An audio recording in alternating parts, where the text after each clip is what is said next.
Bonjour et bienvenue à Impact Pod, donc votre dernier clubhouse de rugby qui est toujours ouvert pendant ce moment de Covid. Alors moi c'est Ticket, l'américain de notre petit groupe de copains qui adorent le rugby. Je suis joint par deux grands hommes de Twin Towers, des deuxième ligne, notamment Charlie Bayer, donc capitaine et joueur de Massif Central. Ouais, absolument, deuxième ligne, qui a eu la chance de jouer à tes côtés il y a un petit moment maintenant. Et donc notre pro de notre petit groupe, ancien joueur de Metro Racing, Théodore de Saint-Rémy. Oui, Metro Racing, pas seulement, hein, mais avec beaucoup de fierté d'avoir porté ces couleurs-là. Et effectivement, toujours là, malgré ce confinement, et ça fait d'autant plus plaisir de vous entendre. Et la plus jeune, mais normalement le plus rapide de nous quatre, Alban Vorel, qui joue centre pour les Pink Rockets de Stade Français. Hello tout le monde, ravi de vous retrouver pour ce nouvel épisode spécial confinement. Alors effectivement, à la différence de Théo, je ne joue pas pour le Racing, mais bien pour le Stade Français avec les Pink Rockets. Mais on n'a rien contre le Stade Français. Hein. Ah bon ? Ah pardon. La bonne nouvelle, c'est qu'on s'entend super bien. On est là, on a un épisode un peu bonus spécial pour vous, nos chers écouteurs, nos chers auditeurs, cette semaine, où là, on va parler de nos 15 préférés de l'équipe de France. Donc, je pense qu'on va attaquer ça. Mais tout d'abord, en fait, les gars, j'ai trouvé où sont passés tous les rouleaux de PQ. En fait, c'était pour les faire des vidéos de rugby, apparemment. Ah oui, alors il y a des gens effectivement qui font des skills avec des rouleaux de PQ. Moi j'ai vu les skills de Carlos Spencer, je ne sais pas si vous l'avez vu, la Chistera qui fait, je sais pas, peut-être 35 mètres et qui finit dans un panneau de basket. Donc Carlos Spencer, l'ancien ouvreur des All Blacks, qui a de beaux restes. Donc je vous invite à taper ça sur Google, vous allez halluciner. Moi j'ai vu pas mal d'équipes amateurs et amatrices se faire des petits challenges et des vidéos, notamment mes anciennes coéquipières des Pierre Neschkak, qui connaissent bien l'équipe du Massif d'ailleurs, mais elles ont fait des petites vidéos et ça circule un peu sur tous les réseaux amateurs, c'est assez rigolo. Écoute Alban, je n'ai pas vu les vidéos de tes copines qui apparemment connaissent le Massif, mais ça me fait du coup deux raisons pour, pour aller le checker. Non, j'ai vu un peu pas mal de trucs défiler, je pense que c'est une petite façon de rester en contact pour pas mal de clubs avec les copains où chacun est confiné. Et c'est vrai qu'il y en a des plus créatifs que d'autres. Mais ça m'a bien fait marrer certaines vidéos que j'ai vu passer sur Internet. Oui, dis donc Thierry, outre-Atlantique, là, à part le cinéma permanent de Donald Trump, la banqueroute du rugby, qu'est-ce qu'on en dit ? On en parle ou on n'en parle pas ? Écoute, j'étais un peu désolé d'entendre ça, mais apparemment USA Rugby déclare Chapter 11, donc ça veut dire qu'en gros, ils n'ont pas assez de sous pour continuer en ce moment. Donc apparemment, c'est parce qu'en 2018, il y avait un match Pays de Galles, Sudaf, Washington DC, mais déjà dans un pays où le rugby, c'est vraiment pas connu. Déjà, Pays de Galles, je suis pas sûr combien d'Américains connaissent vraiment qu'il y a un pays qui s'appelle Pays de Galles. Wales, déjà, c'est les baleines. Et contre les... Ils doivent prendre ça pour les baleines. Voilà, donc, contre les Sudaf, en gros, les Sudaf, c'est des méchants en arme fatale 2, je pense. Donc, ils n'ont pas compris que c'était quand même un super bel match à aller voir, quoi. Donc, il y avait que 20 000 spectateurs, donc ils ont perdu beaucoup de sous. Et après, je pense que j'ai vu 850 000 euros perdus cette année pour préparation de Coupe du Monde, quand même. Donc, bon, j'ai lu un peu sur Internet et apparemment, ça fait des années qu'il fallait que ça change et peut-être ça va relancer les choses et ça va changer. J'espère que c'est pas à cause du salaire de Bastaro, quand même, qu'ils font faillite. C'est possible. On sait pas. Quand même, Théo, en France, on a eu beaucoup de nouveautés aussi. Ouais, des nouveautés, je sais pas, il y a un peu de bruit, l'actualité sportive étant tellement triste actuellement, on essaye d'occuper le terrain, donc là les décisions qui ont été prises par la fédération dans le monde amateur, effectivement, de figer les championnats qui vont s'arrêter, donc de figer aussi les montées et les descentes. Donc mon ancien club, la CBB, qui était invaincu, qui est dans la poule de Charlie, on parlera pas des scores quand Charlie les a affrontés. C'est mes deux jaunes de la saison, aller-retour. C'est les deux cartons jaunes. Va monter en Fédéral 2, donc il y a beaucoup de clubs comme ça, c'est extrêmement particulier pour tout le monde. C'est un peu triste de ne pas avoir les phases finales qui sont toujours des matchs à la saveur très particulière dans la tradition du rugby français. Mais voilà, je pense que c'est une bonne décision. Et puis dans le monde professionnel, il y a une passe d'armes entre ceux qui souhaitent qu'il y ait une fin à ce championnat et ceux qui souhaitent qu'il n'y en ait pas. Donc on a vu là le président Merlin, président de La Rochelle, qui a écrit une lettre qui a fuité dans la presse, Lorenzetti qui prend le micro pour prendre la position adverse. Bon, moi ce que je trouve, c'est que tant qu'on ne sait pas jusqu'à quand va durer le confinement, il est complètement idiot de prendre des postures un peu guerrières sur ce sujet. Je pense que si début mai, les joueurs peuvent recommencer à travailler, pourquoi pas mettre une mini préparation et trouver une phase finale intelligente qui permet de faire une fête du rugby au mois de juin. Moi, je trouverais ça sympa. Maintenant, je pense qu'il faut attendre d'en savoir plus et je trouve que c'est pas tellement une période dans laquelle j'ai envie d'entendre les gens se disputer. Moi, voilà, c'est ça qui m'énerve un peu. Charlie, est-ce qu'il y a des changements pour ton club à toi? Ouais, bah, c'était un peu comme a dit Théo, c'est un peu étrange parce que t'as une déclaration de statu quo, mais en même temps, tu vois qu'il y a du cas par cas. Après, je pense qu'ils arrangent un peu les clubs selon leurs ambitions et leurs capacités pour l'année prochaine estimées, quoi. En effet, t'as la CEB qui va monter, c'est bien pour eux parce qu'on s'est fait marcher dessus cette année, donc qu'ils aillent un peu plus loin, Les voir ça me partir. fait plaisir, mais c'est vrai que c'est un peu dommage. Oui, ça me fait plaisir de les voir partir. Non, mais bah, comme je dis, mes 2 cartons jaunes, c'était contre cette année, donc c'est que j'avais de la tendresse pour eux, quoi. Mais, ouais, c'est vrai que c'est un peu dommage de pas avoir. Je pense que ça va leur faire une montée un peu bizarre. Et évidemment, c'est le cas de pas mal de clubs amateurs en France. Je pense que tout se fait un peu au cas par cas parce que, pour reprendre l'exemple de notre poule, il y a la CLB qui monte quand même, mais le dernier de notre poule qui, lui, a fait la saison inverse, à savoir se prendre des rousses par tout le monde, eux restent maintenus. Donc je pense que c'est un peu. Ça va être, pour le coup, très, très français. Ça va être des arrangements d'un peu partout.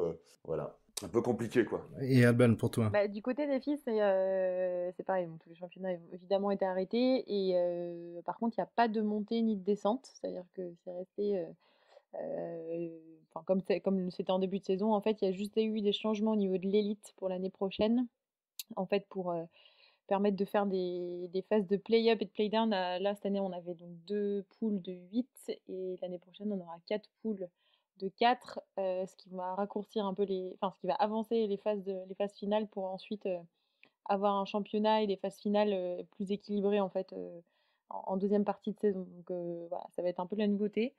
Mais on verra. Après, côté Fédéral 1 et sur les Fédéral 2, il n'y a pas de changement. Et l'Élite 2 non plus, il n'y a pas beaucoup de changements. Mais est-ce que tu aimerais rejouer Alban en fin de saison, toi? Bah, honnêtement, pour nous, ça sera sur du 7 ou des matchs amicaux. Donc, il n'y a aucun enjeu. Mais évidemment, rejouer au rugby comme si on peut le faire quand il fait beau en plus. Non, évidemment. Mais nous, ce qui est sûr, c'est qu'on n'aura aucun match décisif, quoi. Donc ça, on peut le mettre de côté. Après, c'est dommage parce que nous, on était sur une bonne saison là, avec le stade et on avait un peu pour ambition d'aller jouer les phases finales et potentiellement chercher un bouclier de championne de France. Donc bon, voilà, c'est dur aussi de devoir recommencer une saison et de repartir un peu à zéro, quoi. Donc, une chose, on n'est pas très sûr en ce moment, c'est si on va finir au top 14 ou top 15 ou top 16 ou top 32, je sais pas, l'année prochaine. Est-ce qu'on a des idées ou est-ce qu'on fait comme tu as dit Théo, on attend tranquillement pour voir comment ça s'arrange? Il faut attendre. J'ai l'impression que ça va être un top 15 l'élite, mais ça change tous les jours. Hein. C'est comme les trucs gouvernementaux, donc voilà, restons cool.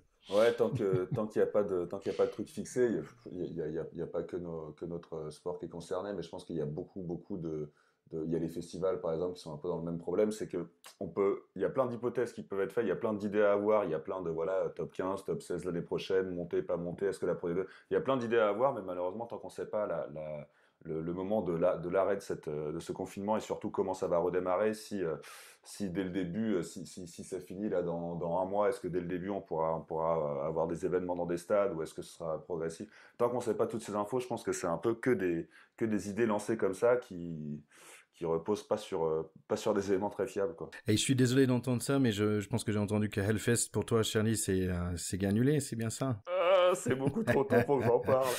Bah ouais, ça fait partie, c'est un peu à ça que je pensais quand je disais les festivals, mais c'est un peu con pour eux parce que eux, théoriquement, le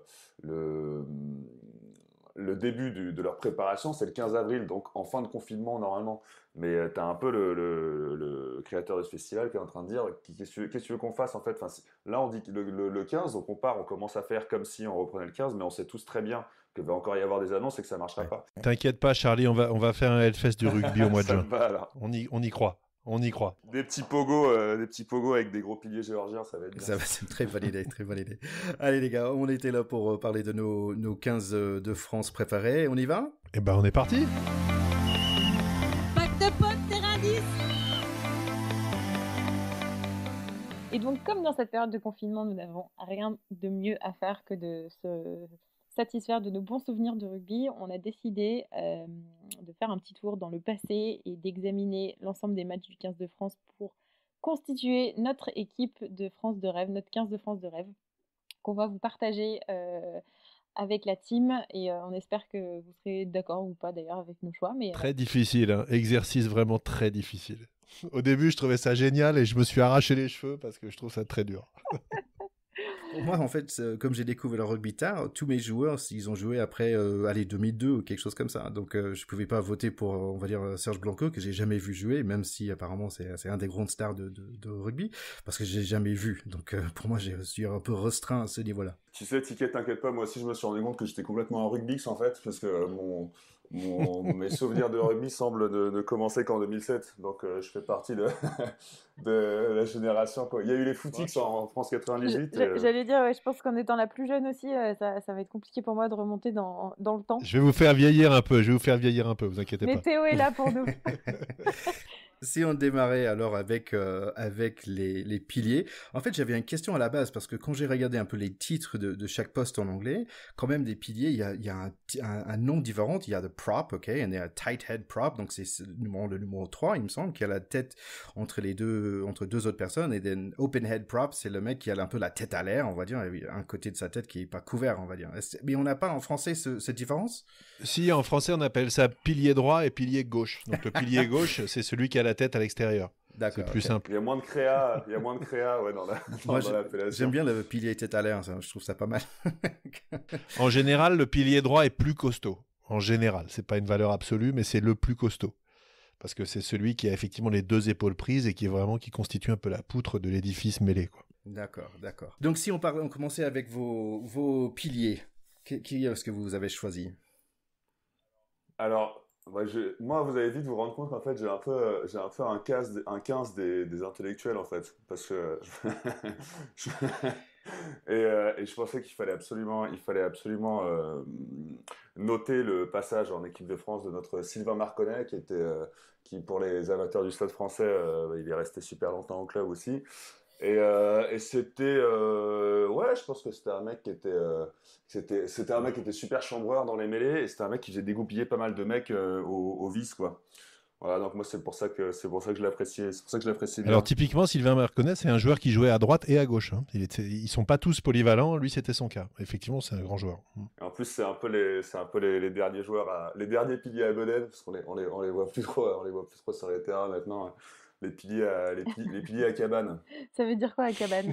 La cabane, c'est celle que Ah tu oui, portes le devant, ventre, quoi, tu sais. c'est ça. D'accord. Ouais, c'est ça. C'est ceux qui portent le sac à dos à l'envers, tu vois. Ah, je connais bien ça, moi. Ouais. Moi, je te rejoins un peu sur Sylvain Marconnet, pas parce qu'il était du Stade français, enfin pas que, mais j'aimais bien effectivement son caractère, et en plus j'avais l'impression qu'en dehors, ce mec c'était vraiment un bon gars, quoi. C'est-à-dire il inspirait un peu, après je sais pas si c'est vrai, hein, peut-être que Théo tu pourras nous en parler, mais je trouvais qu'il avait l'air sympathique comme garçon. Mais Oui, Sylvain Marconnet, en plus, c'est un mec un peu à l'ancienne. Il a fait une petite sortie en solidarité avec Joe Marler qu'on a mis sur le Facebook, parce que lui il dit non mais bon, ça va quoi, 10 semaines pour ça, c'est n'importe quoi. Je suis Marler, il a mis, donc voilà, un petit clin d'œil à Sylvain Marconnet. Théo, t'avais d'autres piliers pour toi? Oui, alors moi j'ai été chercher un peu dans le rugby un peu plus ancien, parce que je me doutais que comme vous êtes beaucoup plus jeune que moi, vous auriez des piliers plus récents. Donc je me suis intéressé à deux piliers des années plutôt 70, qui sont des gars, enfin 70 et un peu 80, qui sont des gars vraiment extraordinaires. Donc Armand Vacrin, pilier gauche, qui était un joueur de Béziers, qui a fini tragiquement en 93 dans une partie de roulette russe. Donc c'est un joueur complètement légendaire qui a été 10 fois champion de France avec Béziers dans les années 70 et au tout début des années 80. Et il y a d'ailleurs un podcast que je vous recommande qui s'appelle Le Canon sur la tempe, qui est fait par un gars qui s'appelle Alexandre Moniol. Vraiment, il faut écouter ça. On le mettra sur le Facebook. C'est plusieurs épisodes d'enquête sur la vie d'Armand Vacrin, qui était un joueur et un homme vraiment extraordinaire, malheureusement disparu tragiquement. Donc, en plus, j'aime bien, il a une petite stat, il est champion de France en jouant en pilier gauche avec son frère Elie qui jouait talonneur en 72. Donc champion de France avec son frangin, je pense qu'effectivement, tu peux pas faire pas mieux. Et puis en pilier droit, c'est un joueur qui est à peu près de la même génération, mais un petit peu après, qui s'appelle Robert Paparamborde, d'abord qui a un nom qui me fait rêver, et en plus c'était un joueur assez innovant en termes de piliers, parce que c'était vraiment un manieur de ballon. Donc c'est un peu le précurseur des piliers à la Peter de Villiers, après ces joueurs-là qui avaient aussi des belles qualités de joueurs de champ. Et c'est en plus le pilier droit du Grand Chelem 77. Et donc voilà, j'ai trouvé que c'était aussi un super bel hommage avec également un magnifique fait d'armes qui est la première victoire du 15 de France en Nouvelle-Zélande en 79. Il joue pilier droit sur ce match-là. Donc voilà, moi Robert Paparamborde, Armand Vacrin. Donc à vos Wikipédia, à vos YouTube, il y a plein de trucs. Régalez-vous, c'est des légendes du rugby. D'accord. Bon, moi-même, j'ai choisi parce qu'il est gros, il est beau, il est barbu. J'ai choisi Uni Antonio parce que quand même c'est un grand homme. Et après, dans l'autre sens, j'ai bien aimé. C'était un mec que j'ai toujours félicité, c'est Thomas Domingo parce que c'est l'opposé. En fait, il est tout petit. Et mais en anglais, je dirais un dorm room fridge. Donc ça veut dire que quand tu vas à l'université, tu as un tout petit frigo qui quand même c'est un carré. Et pour moi, à chaque fois que je voyais lui jouer, je pensais à un dorm room fridge, un petit frigo quoi. Donc si on passait rapidement au talonneur, je trouve que la France vraiment on est gâté en talonneur depuis 20 ans quand même. Moi j'en ai un en tête particulièrement. C'est Raphaël Ibanez. Pour moi c'est l'ultime. Ouais, je suis d'accord. Moi je vais avec toi sur le même profil. Vraiment.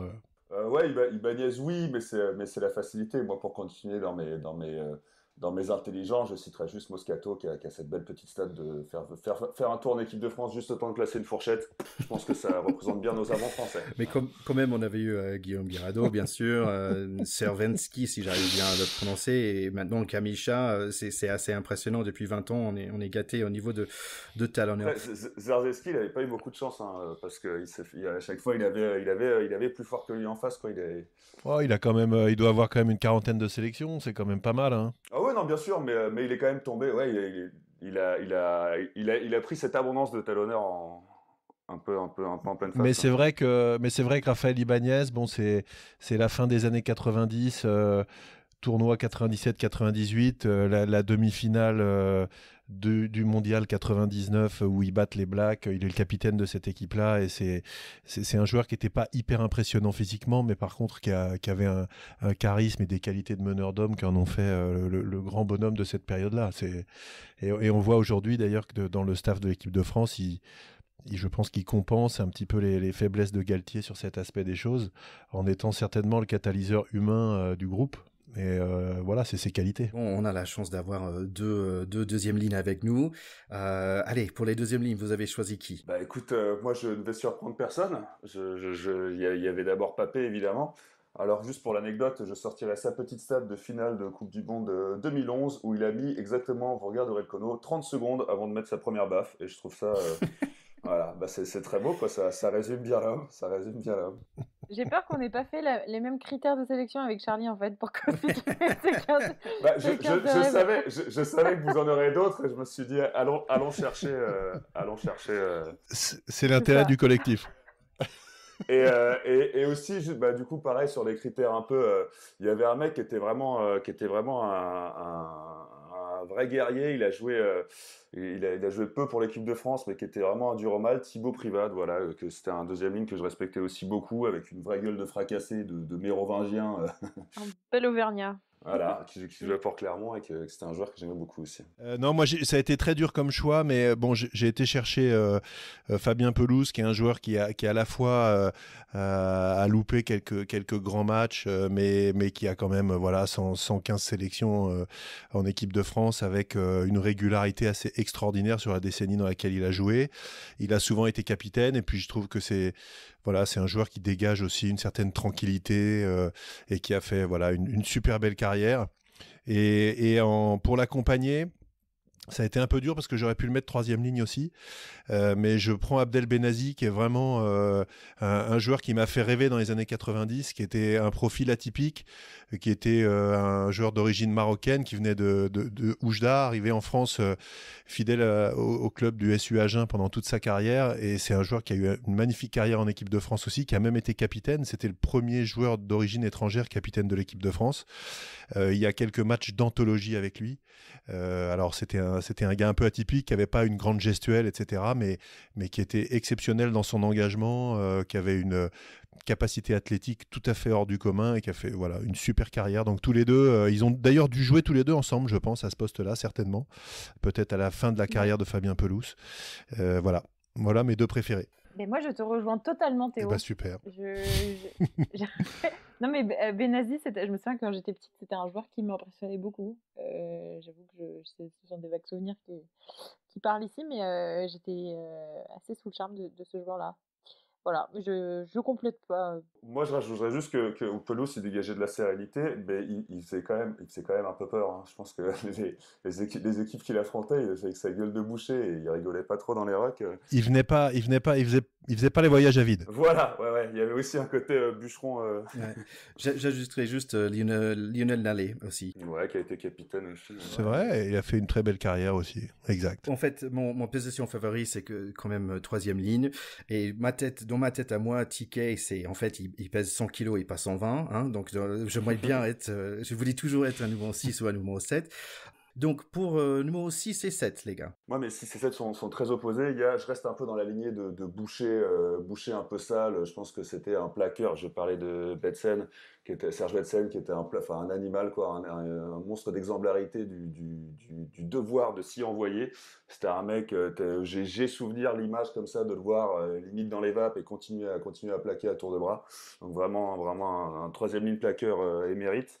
Et évidemment, mais là je parle en premier, mais je pense que je vais être suivi. Il y a du Sautoir qui est en 3e ligne, un capitaine, je crois que c'est le plus grand nombre de capitanats en équipe de France. C'est un mec, c'est une tête bien faite dans un corps bien fait et un rugby maîtrisé, voilà. C'est joliment dit. Hein. Rien à ajouter. Ouais, j'ai essayé. Non, moi je suis d'accord avec Charlie sur Thierry du Sautoir, qui est vraiment bon. À ce poste-là, c'est la classe absolue. Moi, je l'avais vu s'exprimer en plus 1 ou 2 fois. Le mec, il est polyglotte et tout. Enfin, le mec, il sait tout faire. Il s'appelait le Black Destroyer. Il a été élu meilleur joueur du monde après la Coupe du Monde de 2011. Voilà, qu'ils auraient pu gagner.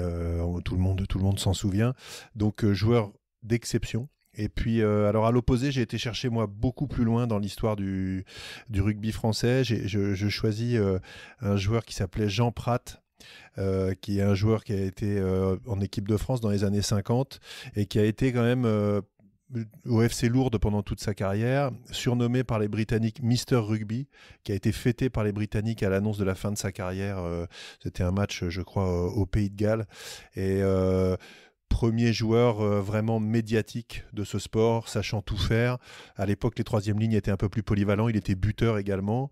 Il a été pas mal de fois capitaine entre 53 et 57. Et il a une phrase mythique d'un match à Colombes où ça commençait à flancher dans les dernières minutes contre les Gallois, où il a dit à ses troupes, bon, les British nous ont fait chier pendant 100 ans, vous allez tenir 5 minutes s'il vous plaît. Et puis ils ont tenu, ils ont gagné.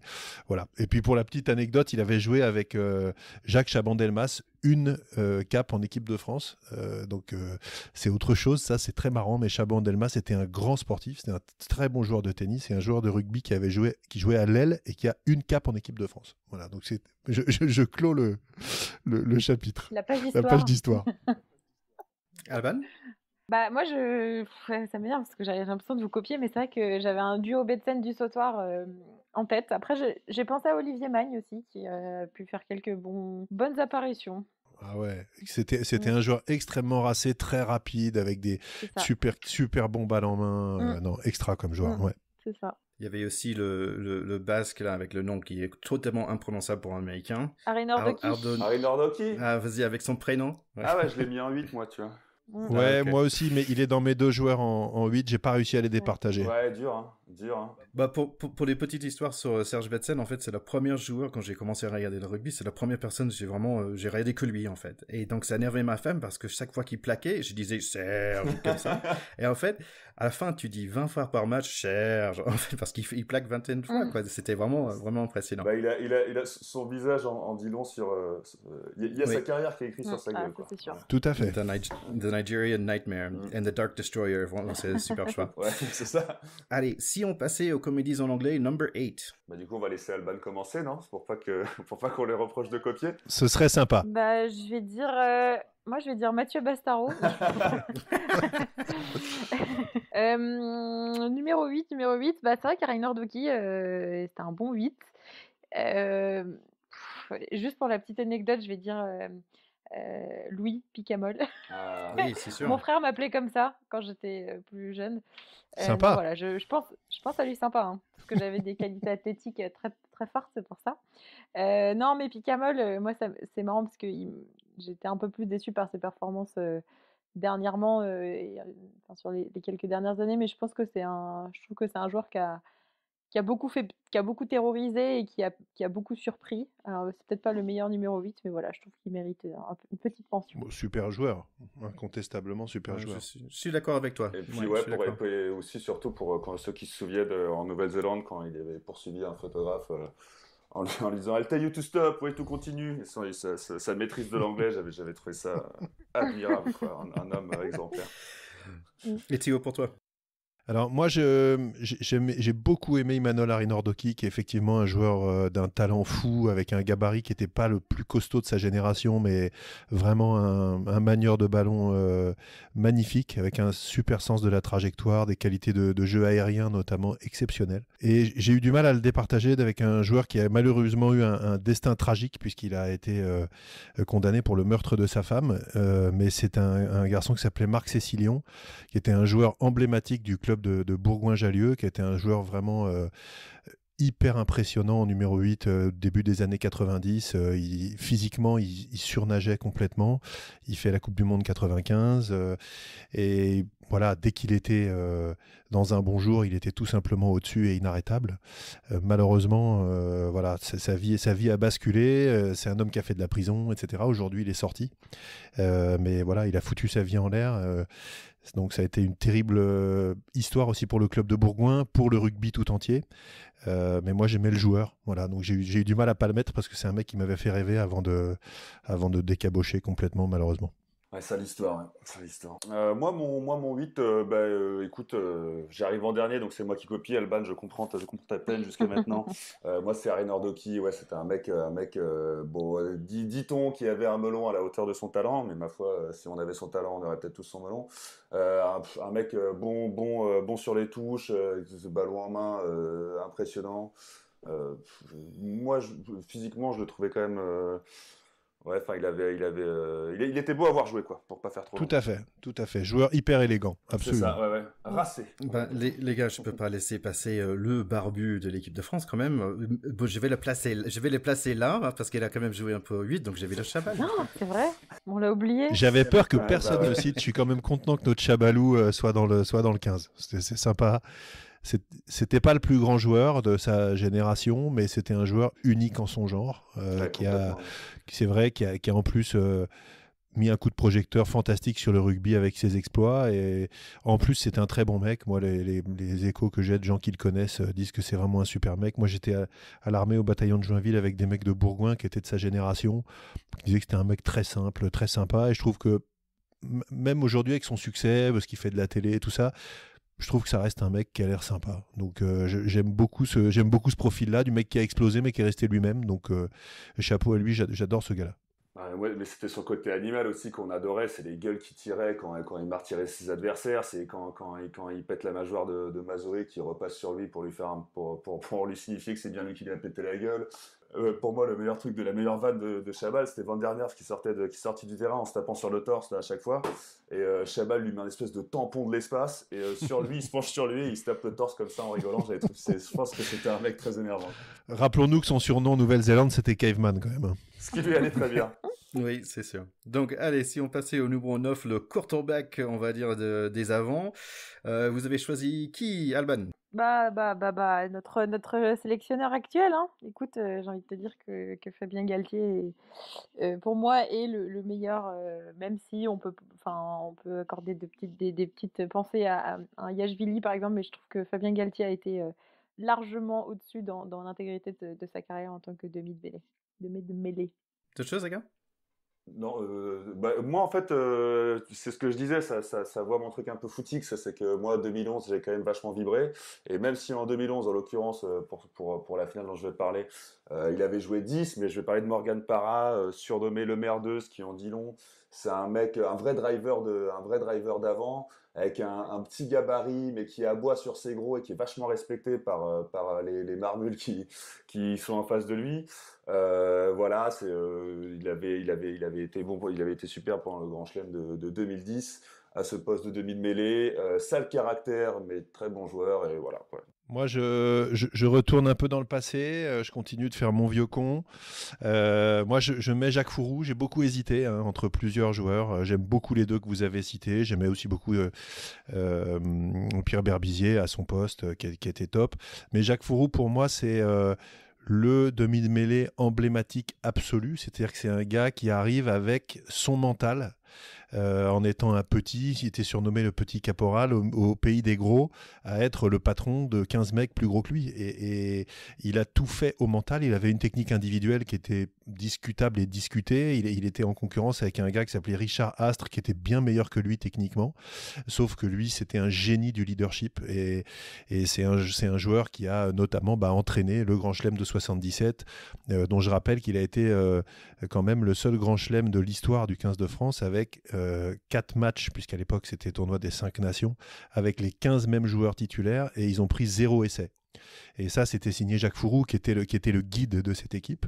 Voilà, puis qui a fait une belle carrière dans les années 80, qui était une tête de con finie.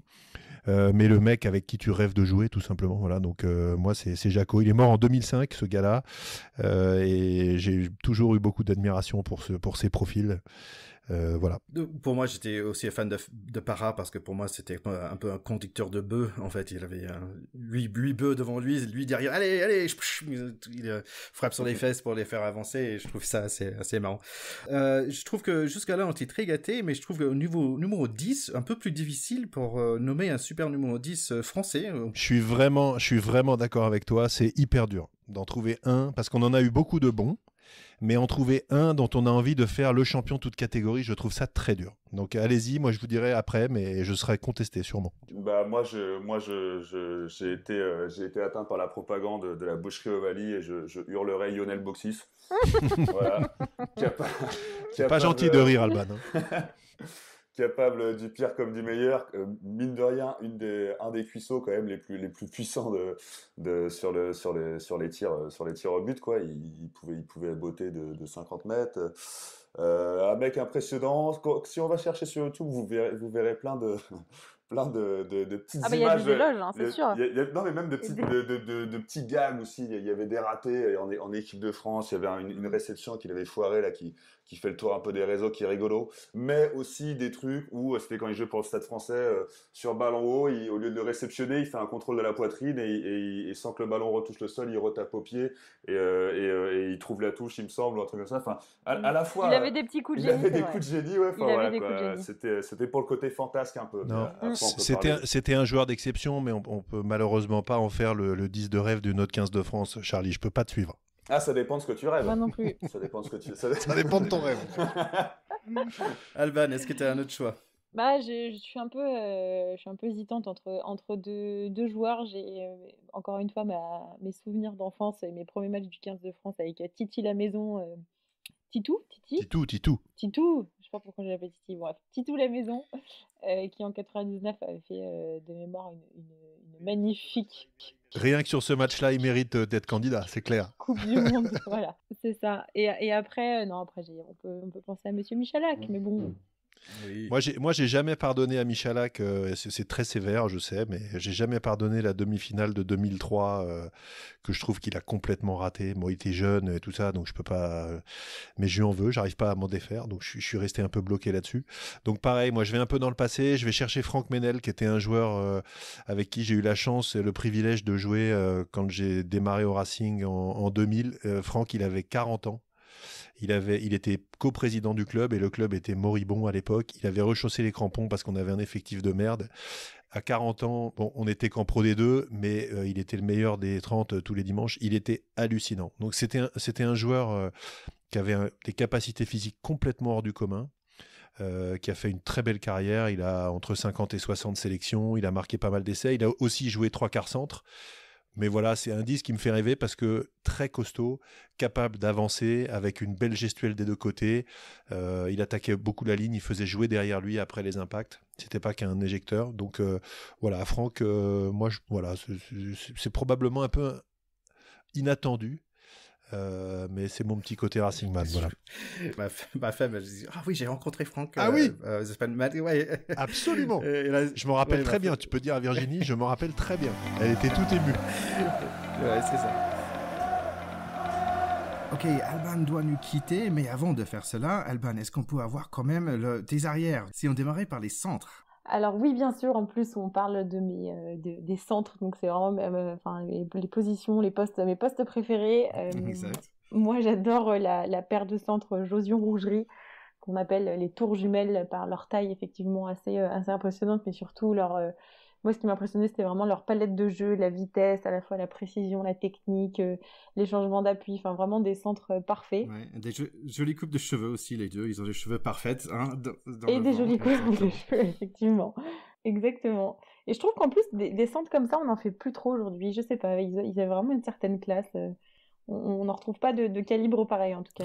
En fait, pour Rougerie, il m'a fait penser d'un de mes colocataires en université, parce qu'il avait le corps d'un dieu grec, et franchement, c'était un peu énervant quand tu es allé dans un fête et tout. Le mec, il est super beau avec le tableau de chocolat. Bon, bref. Ouais, c'est vrai. Il fait un peu le blond. Tu connais le blond de Gad Elmaleh? Enfin, tu vois, c'est les mecs un peu parfaits. Ouais, voilà. Genre. Ouais, c'est un peu ça. Mais voilà. Et après, à l'aile, du coup, enfin sur les ailes, moi j'aime beaucoup Vincent Clerc parce que je trouve que c'est un ailier, on va dire un peu plus moderne. Je trouve qu'il a beaucoup su s'adapter aussi aux différentes équipes de France avec lesquelles il a joué. Et l'autre ailier, j'aurais mis Bernard Salle.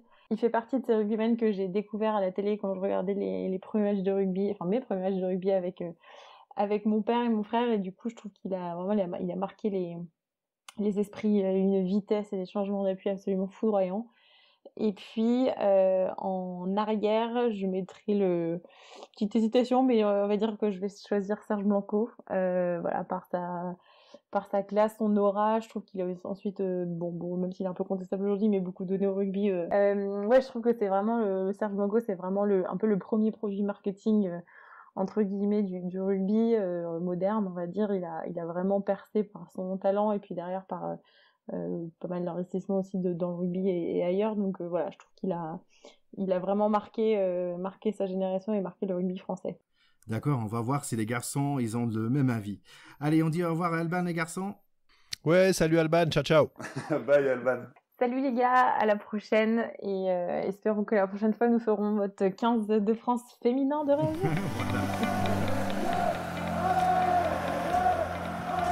Donc après les gars, j'avais un peu de difficulté pour décider comment faire, parce que pour moi il y a beaucoup des joueurs qui jouent soit centre ou soit aile ou soit arrière. Si on attaquait au début les plus costauds, les plus avant, les centres. Ouais, les centres. Les centres, moi j'ai eu du mal aussi parce on a une tradition de super 3/4 centre en France, mais il y en a un qui a quand même, je trouve, marqué les dernières années du rugby de l'équipe de France avec une très grande régularité, c'est Yannick Josion, 73 sélections, des titres empilés avec le Stade Toulousain, en veux-tu en voilà, et beaucoup de matchs en équipe de France avec toujours une super performance. Et puis je pouvais pas passer à côté de Philippe Sella, qui a eu 111 sélections en équipe de France, qui a été le centre des années fin 80 jusqu'à mi-90.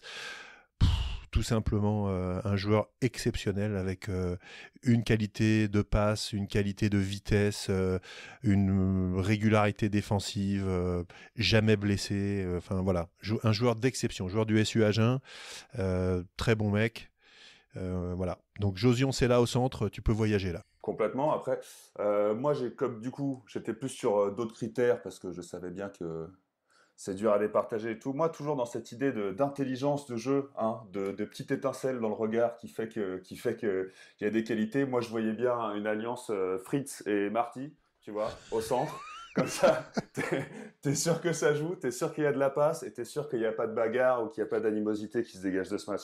Fritz, je l'avais oublié, mais effectivement, il peut candidater sur le 15. Je suis d'accord. Et Marty, c'est plus pour déjà son regard bovin. Tu vois bien que c'est un mec qui s'est échappé de la cage en fait du 5 de devant et qui s'est retrouvé, tu sais pas trop comment en centre et qui distribuait. Voilà. Donc voilà, je dirais en centre ma paire de centres qui respire d'intelligence, elle sera là quoi. Et après Fritz, oui, Fritz moins de la blague, c'était quand même un excellent joueur à Toulouse aussi énorme, mais un peu le bad boy de son époque du rugby quoi. Tout à fait. Bah écoute, je pouvais pas mentionner quand même mon ami Monsieur Bastero parce que il me fait rêver, hein, on a le même poids et tout, donc franchement déjà je rêvais d'être 6 ou 7 et après lui il est 12-13 donc et franchement surtout au niveau de défense et la façon qu'il récupérait les ballons après un plaquage, je trouvais ça vraiment excellent. Ouais, et puis Mathieu Bastaro, je suis d'accord pour lui rendre hommage parce que c'est un garçon atypique avec un physique, c'est vrai, un peu improbable pour jouer à très haut niveau, et il a quand même fait une super carrière, donc on aime bien se moquer de ses excès, de ses dreadlocks, mais c'est un vrai bon mec, ça tout le monde le reconnaît, c'est un garçon adorable et qui a fait une super belle carrière avec on a tous des très beaux souvenirs de Mathieu Bastaro sur le terrain. Donc après, il a eu une carrière effectivement un petit peu en dents de scie, comme celle d'un mec atypique, mais je suis d'accord, il a sa place. Ouais, il a une carrière qui lui ressemble, mais c'est vrai qu'on a beaucoup de bons souvenirs avec lui. Et puisque quand on parlait de nos demi de mêlée, on appréciait les aboyeurs. C'est vrai que quand il était capitaine à Toulon et que tu le voyais mais pourrir ses avants et que les avants mouftaient pas, ça en dit long sur ce qu'il dégageait quoi. Allez, si on parlait des ailiers, en fait, moi, j'aimerais démarrer celle-là, parce que la première personne que j'avais pensé, c'était quand même le petit Christophe Domenici, parce que franchement, il m'a fait rêver de voir, c'était le Shane Williams français. Bah écoute, oui, moi j'y avais pensé aussi, enfin, je voulais le citer aussi, tu penses bien aussi, parce que en tant que fan du Stade français, c'est un mec qui m'a marqué aussi, en club, mais j'ai aussi, c'est en équipe de France, son match en Coupe du Monde contre la Nouvelle-Zélande, pour moi, qui ai découvert le rugby à ce moment-là, c'était un peu une légende, quoi, clairement, Domenici. On a des magnifiques souvenirs avec lui. Moi, je l'ai pas gardé, mais c'est vrai qu'il est pas loin et on a quelques coups d'éclat sublimes avec ce garçon. Moi, j'ai mis un mec de sa génération, Vincent Clerc, que je trouve un poil plus régulier et qui a été, il est un peu plus jeune quand même, mais qui a été l'artisan de matchs aussi phénoménaux. Je me rappelle d'essais marqués contre les Anglais, contre les Irlandais à Croke Park, le premier match de l'équipe de France à Croke Park, où il marque cet essai en fin de match, mais rien que pour ça, il doit figurer dans ce 15-là. Et puis moi, j'ai mis également alors un Ntamak, mais pas celui qui joue actuellement. J'ai mis son père, Émile Ntamak, qui était un joueur, un félin, un joueur chatoyant, exceptionnel. Moi, j'adorais ce joueur. Il avait marqué un essai dont je me rappellerai toute ma vie en Coupe du Monde contre les Écossais en match de poule qui avait permis à la Coupe du Monde 95 à l'équipe de France de ne pas prendre les Blacks en quart de finale. Et voilà. Puis après, il a fait une telle carrière avec le Stade Toulousain également que pour moi, c'est vraiment un joueur que j'ai adoré sous le maillot bleu.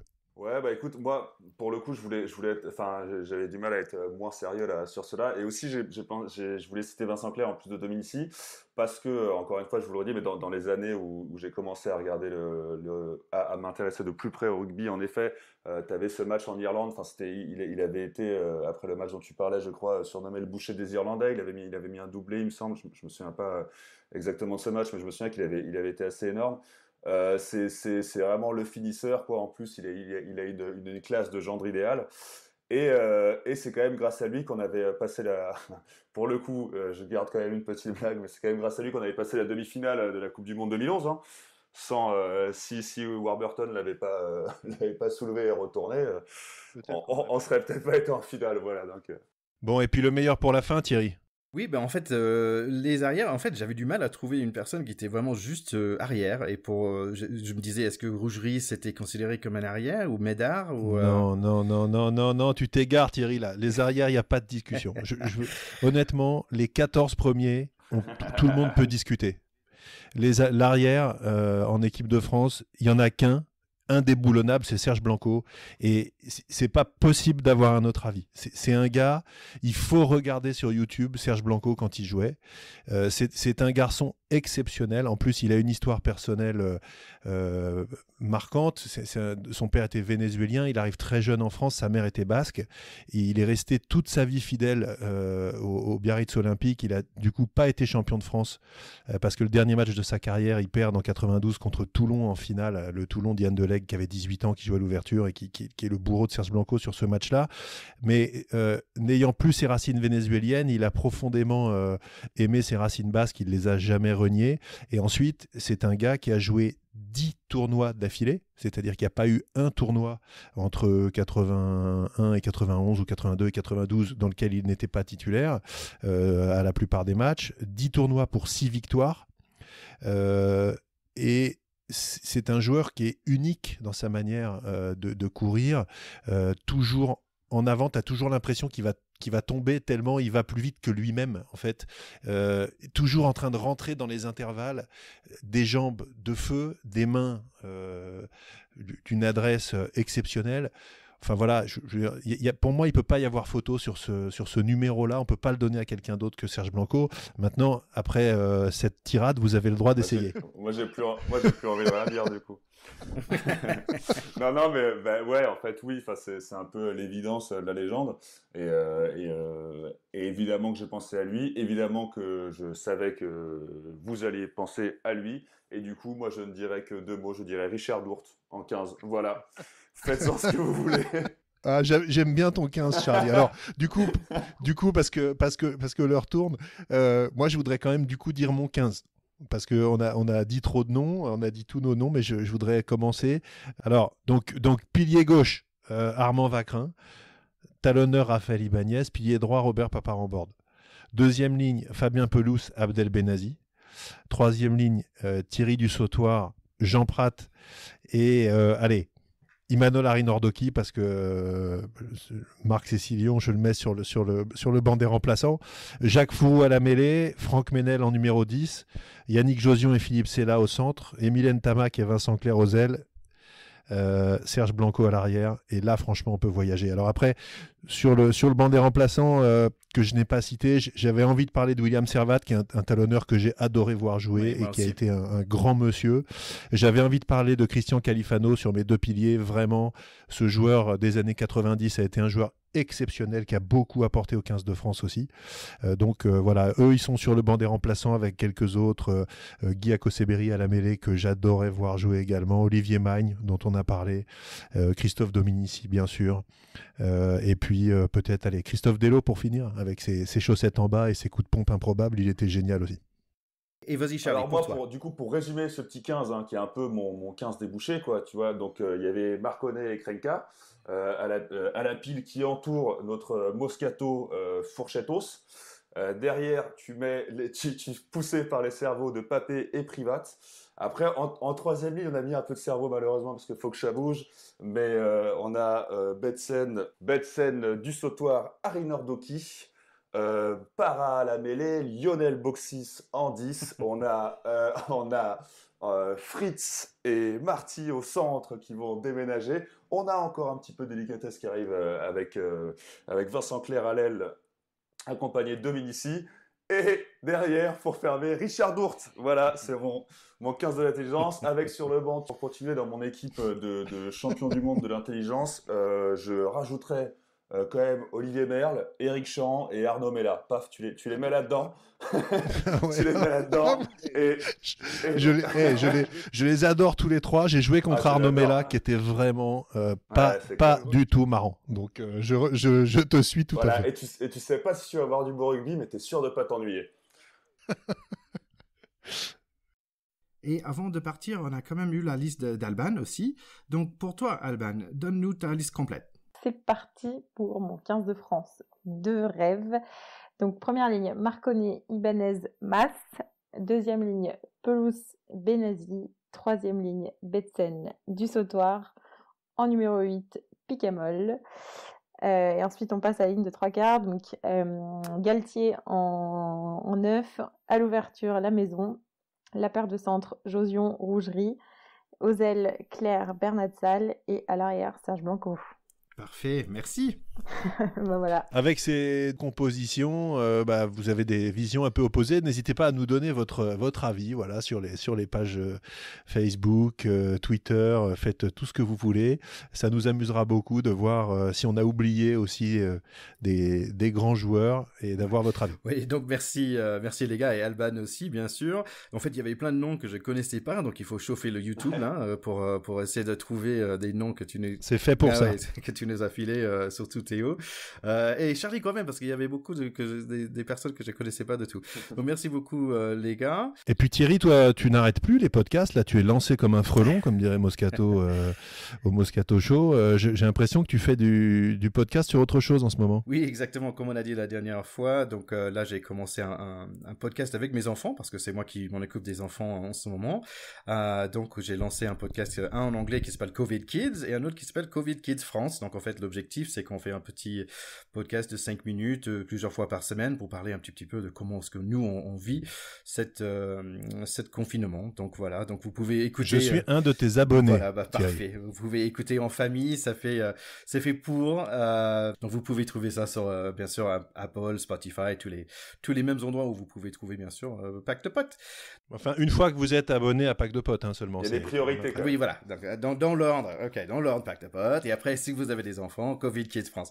Mais en fait, ce qui est super chouette par rapport à ça, c'est qu'on découvre tous les pays qu'ils écoutent. En fait, ça, c'est pour les enfants, c'est comme un cours de géo. En fait, donc tiens, regarde.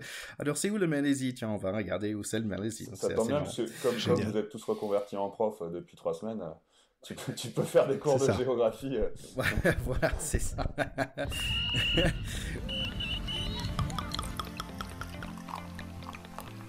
Oui, Charlie, alors je suis très fier de notre ancienne équipe de rugby, Ocean Rugby Club, et notamment Roberto qui est docteur à l'hôpital de Saint-Maurice. Ils ont récemment fait un appel aux dons. Ouais, absolument. C'est l'initiative du club et donc relayée par notre copain Roberto. Et c'est pour une petite collecte de dons pour aider le personnel soignant de l'hôpital, des hôpitaux Saint-Maurice à acheter des crèmes hydratantes, des bons repas, des machines à café, enfin plein de petites choses qui vont les aider à supporter de façon un peu plus agréable cette période très difficile et intense qu'ils traversent. Et donc voilà, c'est un soutien à ceux qui sont, comme on dit, en première ligne et qui prennent de plein de fouet cette période un peu compliquée. Donc vous pouvez trouver ça sur notre Facebook, n'hésitez pas à cliquer et donner. Donc, bien sûr, merci à tout le monde qui travaille en ce moment. Donc, ça veut dire les docteurs, les infirmières, tous les équipes soignantes, tous les métiers essentiels. Ouais, bien sûr, tous les métiers essentiels, aussi ceux qui permettent qu'on puisse continuer à acheter à manger et tout. Nous, notre métier, notre travail pendant ces périodes difficiles, c'est de rester à la maison. Et si, en restant à la maison, on peut, à travers des dons, dont celui de nos copains de l'OSE Rugby Club, les aider à mieux supporter cette période difficile, c'est tout ce qu'on peut faire et on va essayer de le faire. Rester à la maison et faire des podcasts. Exactement, ouais. On peut à la fois faire des dons et des podcasts en restant à la maison. C'est quand même la belle vie. Bon, les gars, comme toujours, c'est vraiment un plaisir de vous retrouver. Et nous, chers écouteurs, aussi. Ouais, hâte de vous retrouver vite. De toute façon, le temps s'étire, donc on va vite arriver. Mais n'hésitez surtout pas à commenter, à liker, à partager. Et surtout, on a tous envie de savoir votre 15 de légende ou pour voir si vos critères sont plus proches du jeu ou de la maroufle. Donc on attend vos commentaires. Merci à tous, on était super contents de passer ce moment avec vous, à très bientôt les gars. Toujours un plaisir, ciao les copains. Ciao, ciao.